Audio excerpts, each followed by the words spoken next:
หลายพอสมควรเนาะพอได้กินแหละสนิทพี่น้อยว่าบาซี่ก็บ่อยากเก็บหลายๆเนาะพี่น้องเนาะอยากกินบ่เบิดโคตรหวานพี่น้องหมากพางพี่น้องเนาะหวานหมากพางเนาะหน่วยบักใหญ่พี่น้องเอ้ยโอ้คมมันลายพี่น้องโอ้หากก็ขึ้นฮอดพี่น้องเมื่อยเดี๋ยวบาซี่กาสิได้อัปเดตเนาะตอนนี้กาขึ้นฮอดแล้วพี่น้องฮอดอันนี้สิได้เก็บหมากพางพี่น้องเนาะเดี๋ยวบาซี่กาสิอัปเดตใหม่ให้พี่น้องได้เบิ่งนี่พี่น้องเอ้ยนี่เห็นบอกพี่น้องนี่พี่น้องหมากพางนี่หวานพี่น้องหวานเอาพี่น้องเนาะบาซี่สิขึ้นเก็บหมากพางพี่น้องเนาะเดี๋ยวเฮาไปรับไปชมไปติดตามไปเบิ่งนํกันพี่น้องเนาะว่าสิได้ซำใดพี่น้องเนาะ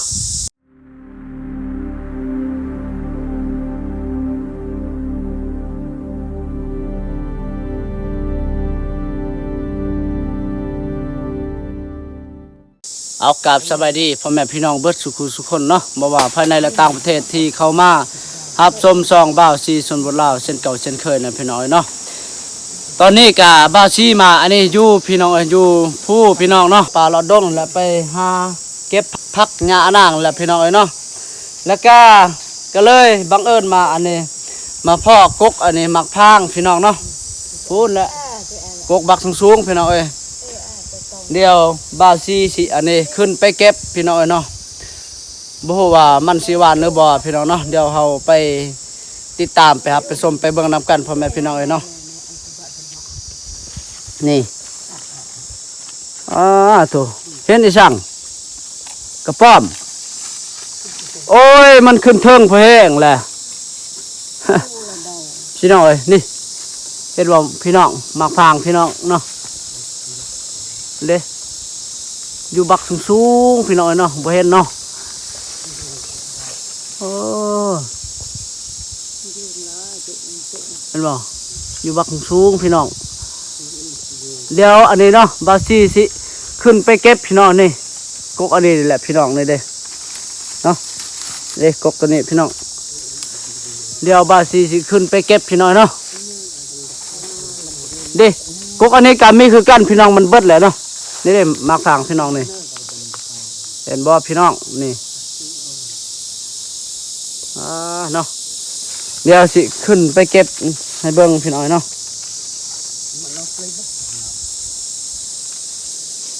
บางยาได้ขึ้นคอยพี่น้องจนว่าเมื่อยเนาะหาไปเก็บพักเนาะว่าไปเก็บอันนี้ยอดบนนี่แหละพี่น้องเนาะอยู่ป่าอยู่ดงนี่แหละพี่น้องสดชื่นพี่น้องอยู่อันนี้ภาพธรรมชาติพี่น้องเนาะบรรยากาศก็ดีพี่น้องนี่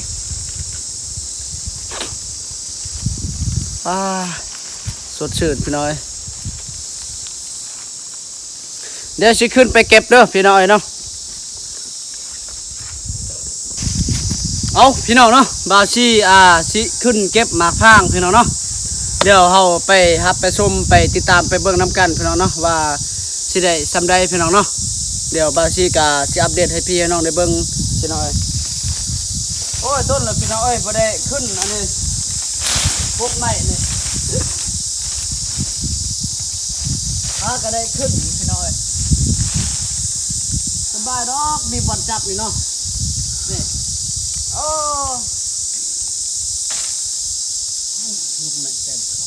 สบายจี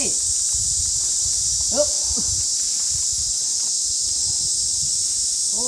น้ำซุปเดือดเนาะโอ้หากก็ขึ้นฮอดพี่น้องเมื่อยเดี๋ยวบาซีกาสิได้อัปเดตเนาะตอนนี้กาขึ้นฮอดแล้วพี่น้องฮอดอันนี้สิได้เก็บหมากพางพี่น้องเนาะเดี๋ยวบาซีกาสิอัปเดตใหม่ให้พี่น้องได้เบิ่งนี่พี่น้องนี่เห็นบอกพี่น้องตอนบาซีกาได้ถ่ายแต่อันนั้นเนาะพุ่นแต่ลุ่มพุ่นแหละบ่เห็นเนาะบ่เห็นฮอดหมากพี่น้องนี่เด้โอ้กำลังงามพอดีเนาะเนาะพี่น้องฟังไทยบ่ฮู้ว่าเอิ้นหมากอีหยังนี่เนาะพี่น้อง นี่ทางบ้านบ้าวซีเอิญว่าหมากพางพี่น้องนี่กำลังสุกกำลังเฮิมพอดีพี่น้องเนาะสุกพอดีพี่น้องเอ้ยหวานหวานหมากพางกกนี่พี่น้องเอ้ยนี่อู้นี่เบื้องนี้ก็มีอีกพี่น้องเอ้ยนี่หม้อนี่อ้าพี่น้องเอ้ยนี่เด้อบักลายๆพี่น้อง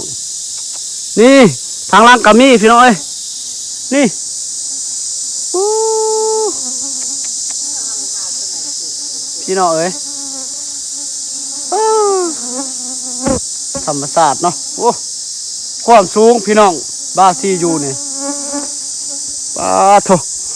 เบื้องนั้นก็เป็นส่วนอ้อยข้าวเจ้าพี่น้องเนาะคักอีพ่อกับอีแม่เนาะเพิ่นอันนั้นเล่มโตมันเฮียพี่น้องเนาะโตเขาอันนี้แหละขึ้นเก็บนี่นะเขาเก็บบ่เบิดพี่น้องพี่น้องเนาะเดี๋ยวกาบาวซีกาสิได้เก็บหมากพางพี่น้องเนาะเดี๋ยวเราไปติดตามเนาะไปเบิ่งนำกันว้าโทษพี่น้องนี่หมากพางเนาะหน่วยบักใหญ่พี่น้องเอ้ยโอ้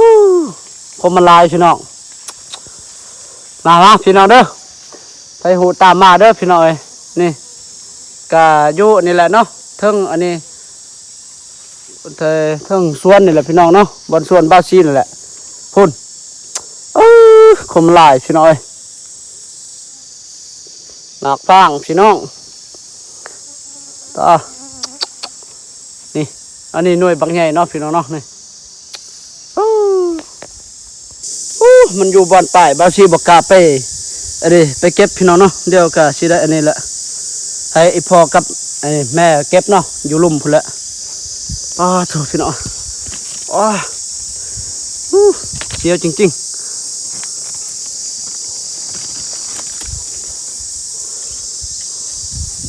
เฮ็ดจะได้เนาะสิได้นี่สวยงามพี่น้องนี่สุกพอดีเนาะมีแต่หน่วยบักใหญ่ๆพี่น้องนี่พี่น้องเฮ็ดจังได้บ่นี่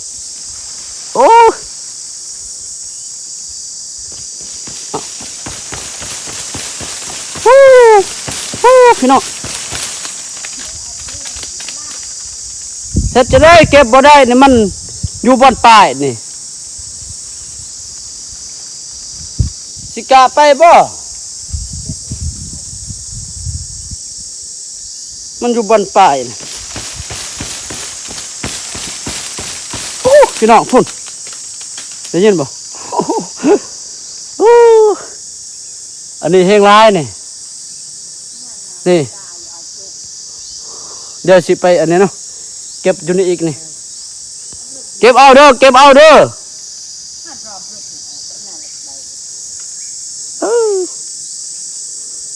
โตอีแม่บ่เห็นเลยเนาะมันสูงนั่นนี่พี่น้องปาดโถโอ้เห็นแล้วคนเห็นแล้วอีพอโคตรสูงเลยพี่น้องพุ่นน่ะเก็บเอาบัดนี้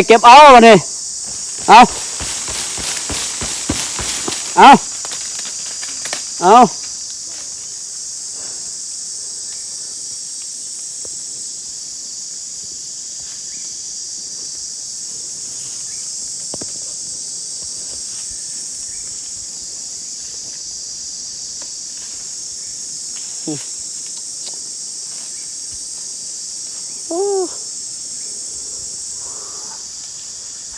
ภาพธรรมศาสตร์สวยงามจริงๆพี่น้องตอนนี้กาเนาะบาซีกาได้อันนี้ลงเลยพี่น้องเนาะแต่เขาขึ้นเก็บหมากพร้าวของยาพี่น้องความสูงพี่น้องนี่มาเบิ่งเนาะว่าพ่อกับแม่เพิ่นได้สำใดพี่น้องเนาะมาเบิ่งน้ำกันพี่น้องนี่หลายพอสมควรเนาะเก็บสำนีพอแล้วพี่น้องเนาะเพราะว่าเขาเก็บกินพี่น้องจงไว้ให้มันสุกกว่านี้พี่น้องประมาณยัง2-3 มื้อเนาะก็สุกหลายๆแล้วพี่น้องเนาะคาดว่ามันสิยั่งพี่น้องเนาะเพราะว่าส่วนหลายนี่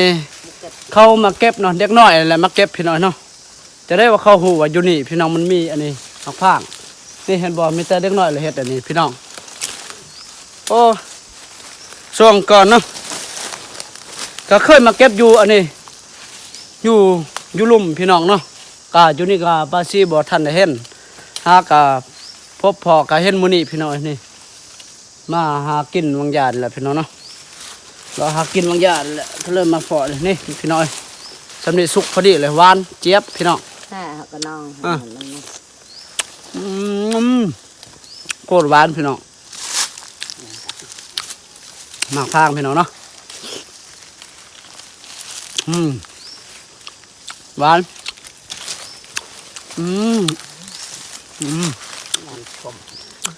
หวานพี่น้องโอ้ยยังบักหลายๆนี่เก็บบ่เบิดเถอะนี่โอ้ยมีแต่หนังใหญ่ๆนี่หนังลายอยู่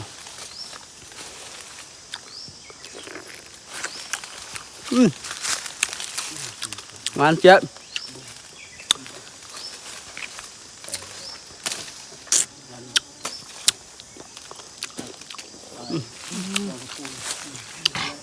จุกงามหวานเนาะ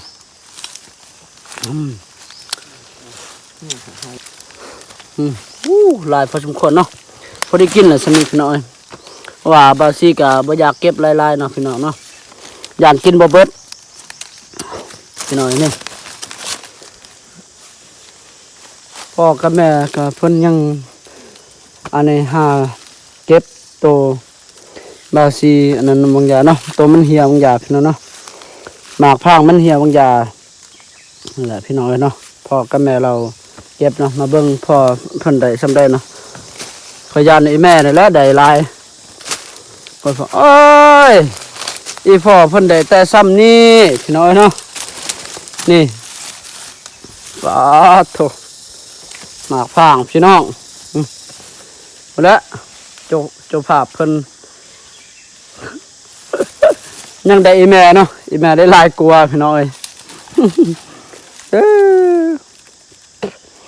ตรงพางนี่เพิ่นใส่บ่ฮอดบ่เต็มเนาะได้บ่หลายเพิ่นว่ากะสิได้กลับแล้วพี่น้องเนาะมาประมาณมื้อนี้มานได้แต่มักพางพี่น้องเลาะหาเก็บยอดบุญโอ้เมื่อยขึ้นคอยลงคอยพี่น้องบุป่าบุดงเบื้องนั่นแหละพี่น้องมาแต่พุ่นพี่น้อยได้แต่ซ้ำกำนึงเนาะได้ยอดไหวพอดีได้พอได้กินตอนบ่ายเลยแหละพี่น้อยเตี้ยเจียงนะอันนี้หรือเปล่าเบอร์หันโอเคเอาพี่น้อยเนาะก็เสด็จกลับแล้วพี่น้อยเอากลับสวัสดีครับพ่อแม่พี่น้องคลิปนี้กาบาซีกาอัปเดตเพียงสำนีเนาะพี่น้องเนาะกาพี่น้องกามาเห็นภาพธรรมชาติและกาบรรยากาศอยู่ภูอยู่ผาพี่น้องเนาะกาสนใจกาอย่าลืมเนาะติดตามแล้วก็ไปชมไปเบิ่งน้ำกันพี่น้องเนาะกดตามไปเบิ่งน้ำกันพี่น้องเนาะกาบาซีกาสิได้อัปเดตทุกมือให้พี่ให้น้องได้เบิ่งพี่น้องเนาะขอบคุณหลายๆเด้อพังไทยและพังลาวเนาะที่เข้ามารับชมมาเบิ่งแล้วก็มาติดตามซองบ่าวซีพี่น้องเนาะคลิปนี้ก็ได้บาซีกาสิได้อัปเดตเพียงเท่านี้พี่น้องเนาะอย่าลืมไปติดตามคลิปต่อไปเด้อพ่อแม่พี่น้องบาซีกาสิได้อัปเดตพี่น้องเนาะ